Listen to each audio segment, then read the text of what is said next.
2012년 수원에서 한 여성이 112에 신고했어요. 지금 성폭행 당하고 있다고요. 7분 넘게 통화했는데 경찰은 그녀를 찾지 못했습니다. 오늘은 대한민국 112 시스템을 완전히 바꾼 그 비극적인 사건을 이야기해 볼게요. 10시 32분 수원시 팔달구 지동초등학교 근처 주택가였어요. 28살 곽 씨가 일을 마치고 집으로 걸어가고 있었습니다. 일요일인데도 야근을 하고 돌아가는 길이었죠. 택시비 아끼려고 걸어가고 있었어요. 한 남자가 나타났어요. 오원춘, 당시 41세였죠. CCTV를 보면 그가 전봇대 뒤에 숨어 있다가 갑자기 튀어나와요. 곽 씨를 확 밀쳤고 그녀가 넘어졌습니다. 오원춘은 넘어진 그녀를 질질 끌고 갔어요. 거리는 단 3미터였습니다. 전봇대 바로 앞이 그의 집이었거든요. 곽 씨는 저항했지만 소용없었죠. 골목은 깜깜했고 아무도 없었어요. 그렇게 그의 집 안으로 끌려 들어갔습니다. 오원춘은 그녀를 성폭행했습니다. 최소 15분간이었어요. 곽 씨는 공포에 떨고 있었고 필사적으로 저항했죠. 그러다 오원춘이 화장실에 갔어요. 잠깐이지만 혼자 있을 수 있는 순간이었습니다. 곽 씨는 재빨리 방문을 안에서 잠갔어요. 그리고 떨리는 손으로 휴대전화를 꺼냈습니다. 112를 눌렀죠. 10시 50분이었어요. 전화가 연결됐습니다. 112 경찰입니다. 말씀하세요. 곽 씨는 다급하게 말했어요. 여기 모르는 아저씨 집인데요. 저 지금 성폭행 당하고 있거든요. 목소리가 떨리고 있었어요. 그 남자가 화장실에 간 사이에 전화하는 거라고 말했죠. 긴급 상황이었어요. 상담원이 물었어요. 어디세요? 곽 씨는 필사적으로 설명했습니다. 지동초등학교에서 목골 놀이터 가기 전이요. 구체적으로 말했죠. 하지만 상담원은 계속 같은 질문만 했어요. 자세한 주소를 모르세요? 누가 그러는 거죠? 곽 씨는 최선을 다해 설명하고 있었어요. 근데 상담원은 위치 조회 한 번만 해볼게요 라고 했지만 실제로는 안 했습니다. 계속 주소만 물어봤죠. 1분, 2분, 3분이 흘러갔어요. 귀중한 시간이 흘러가고 있었습니다.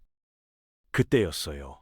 밖에서 쿵 하는 소리가 들렸습니다. 오원춘이 화장실에서 돌아와 문이 잠긴 걸 알고 부수기 시작한 거예요. 강제로 문을 여는 소리가 전화기 너머로 들렸죠. 곽 씨는 공포에 질렸어요. 문이 부서졌어요. 오원춘이 들어왔습니다. 잘못했어요. 아저씨 잘못했어요. 곽 씨의 절규가 들렸어요. 전화하고 있던 걸 들킨 거예요. 그녀는 필사적으로 살려달라고 애원했습니다. 악, 비명소리가 들렸죠. 근데 상담원은 여전히 물었어요. 여보세요. 주소 다시 한 번만 알려주세요. 이미 위급 상황인데도요. 더 큰 문제는 상담원이 계속 말하는 바람에 오원춘에게 신고 사실이 더 확실히 들렸다는 거예요. 치명적인 실수였습니다. 6분이 지났어요. 전화가 끊어졌습니다. 10시 58분 34초였죠. 7분 36초간의 통화였어요. 그런데 더 충격적인 말이 나왔습니다. 다른 근무자 목소리가 들렸어요. 아는 사람인데 남자 목소리가 계속 들리는데 부부싸움 같은데.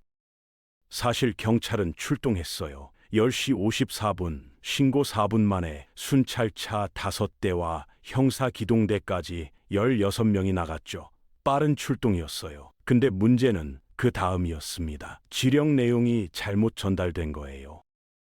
곽 씨가 집안에 있다고 분명히 말했는데 지령에는 그 내용이 빠졌어요. 지동초교 성폭행 당하고 있다. 정확한 위치는 모르겠다. 이것만 전달됐죠. 그러니까 현장 경찰들은 야외에서 성폭행 당하는 걸로 이해한 거예요. 경찰은 목골 놀이터 주변 야외만 수색했어요. 실제 범행 장소에서 1km나 떨어진 곳이었죠. 곽 씨는 집안에서 생사의 기로에 있었는데 경찰은 숲속을 뒤지고 있었던 거예요.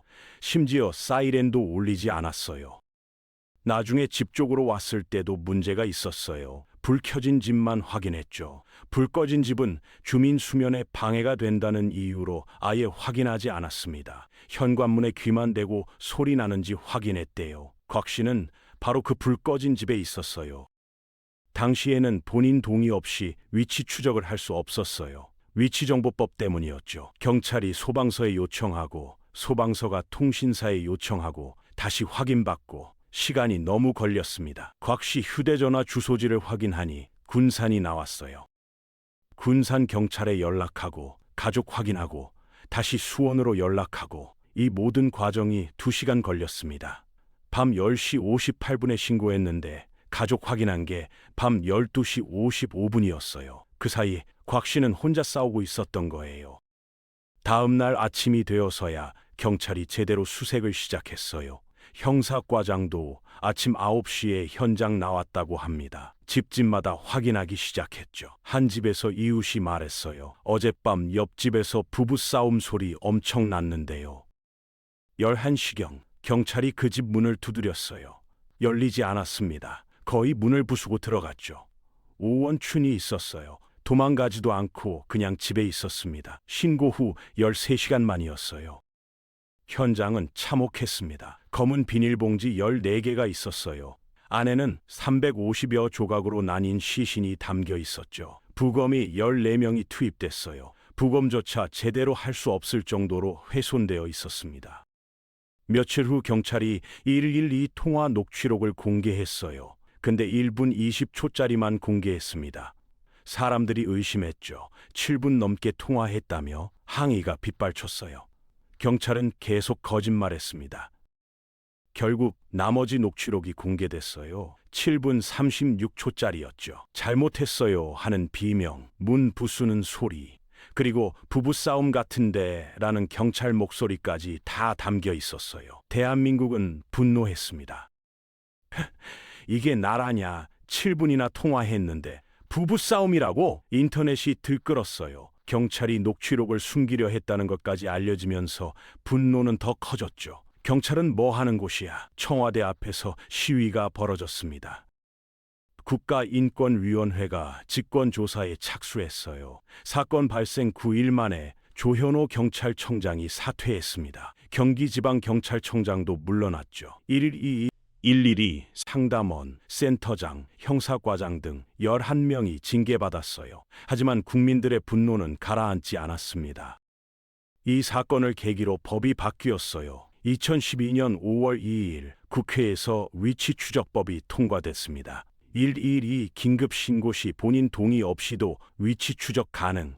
같은 해 11월 14일부터 시행됐죠. 더 이상 소방서 거칠 필요 없어요. 이제 112에 전화하면 자동으로 위치가 파악됩니다. 상담원 화면에 GPS 좌표가 뜨죠. 출동하는 경찰차 내비게이션에도 신고 내용이 실시간으로 들려요. 코드 012로 긴급도를 분류해서 최우선 대응합니다. 112 통합지령실이 만들어졌어요. 수사형사 3년 이상, 교통사고 처리 3년 이상 경력자만 배치됩니다. 의경이 아닌 경험 있는 직원이 받아요. 2018년에는 짜장면 배달해달라고 신고한 데이트 폭력 피해자를 구조하기도 했죠. 오원춘은 재판을 받았습니다. 1심에서 사형이 선고됐어요. 하지만 2심에서 증거 불충분으로 무기징역으로 감형됐죠. 대법원에서 무기징역이 최종 확정됐습니다. 현재 경북 북부 제1교도소에 수감되어 있어요.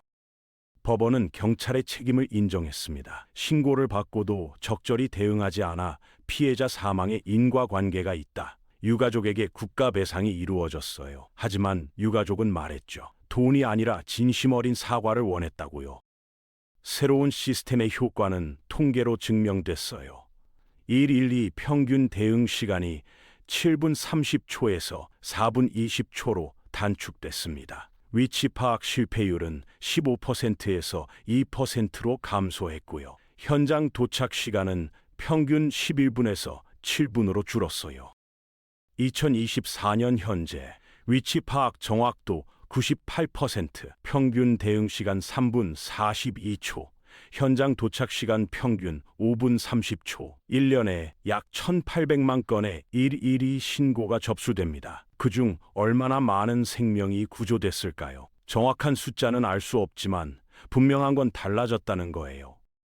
2012년 4월 1일 밤 곽 씨가 목골 놀이터 전 집이라고 말했던 그날, 부부싸움 같은데 라고 넘겼던 그날, 1분 20초만 공개하려 했던 그날, 우리는 그날을 기억해야 합니다. 한 사람의 희생이 지금의 시스템을 만들었다는 것을요. 완벽하지는 않습니다. 여전히 개선할 부분이 많아요. 하지만 분명한 건 2012년보다 나아졌다는 거예요. 더 이상 주소를 몰라서 구조받지 못하는 일은 없습니다. 더 이상 개인정보 규정이 생명을 가로막지 않아요. 그날의 아픔이 오늘의 변화가 됐습니다. 그리고 그 변화는 지금도 계속되고 있어요.